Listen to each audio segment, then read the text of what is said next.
In this video, we'll briefly discuss the menu bar located at the top right side of the screen. The menu bar can be set to display text or icons. To do this, simply navigate to the Agent menu item, select Settings, then select the Advanced tab. Now scroll to the bottom and select Hide Icons and Display Text Only. Then click out of the drop-down to see the changes. We'll change the menu bar back to the icon setting for this overview. So let's start from the left side with the cloud icon. This icon will turn red if there is an issue with the internet or network connection the softphone is using. The next icon will show the DNS and ANI for a connected call along with the start time and duration of the call. The talk timer icon will show the length of time a call has been connected. Next to the talk timer, there's an icon that contains 4 squares. This icon will show active calls and enable you to select between calls when dealing with multiple callers. Next is the conference icon. Selecting this icon will open a drop-down for entering a number to conference with. The next icon that looks like 2 vertical bars or pause button will place a caller on hold when activated. Select it once to place a caller on hold, then select it again to remove the caller from hold. The microphone icon will mute your voice to prevent callers on the line from hearing you. This is also activated and deactivated in the same manner as the hold button. The curved arrow icon is used to transfer callers.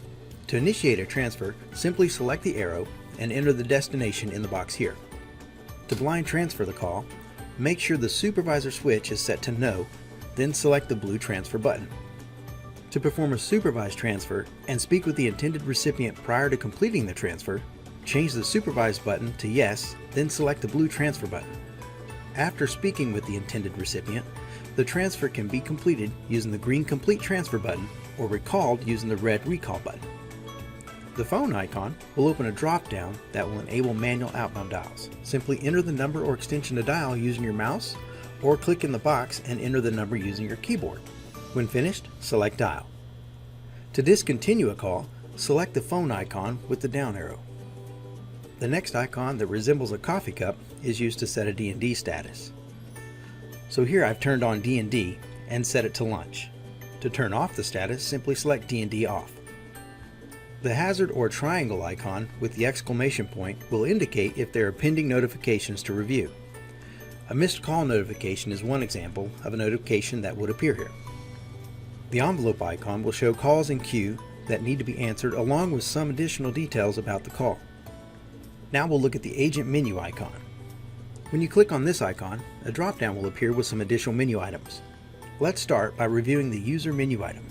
Under here, you'll be able to view all the environment settings for the user. This is also where an agent will be able to change their password if the feature was enabled during the agent setup process. Next, we'll open the Phone menu item. This is where the call volume, ringtone, ring volume, and other call-related settings are controlled.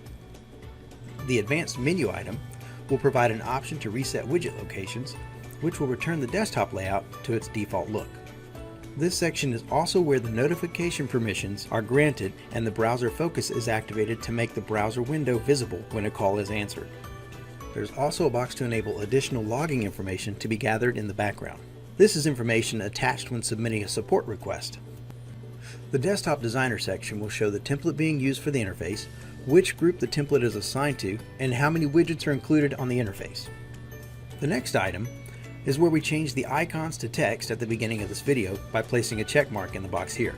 The last item in this list will turn on the audio level icon, as you can see here when I select and deselect the box. The last icon in the menu bar is orange with a question mark in the center. This is where you'll be able to view help docs and videos, plus submit support tickets if there's issues with the softphone.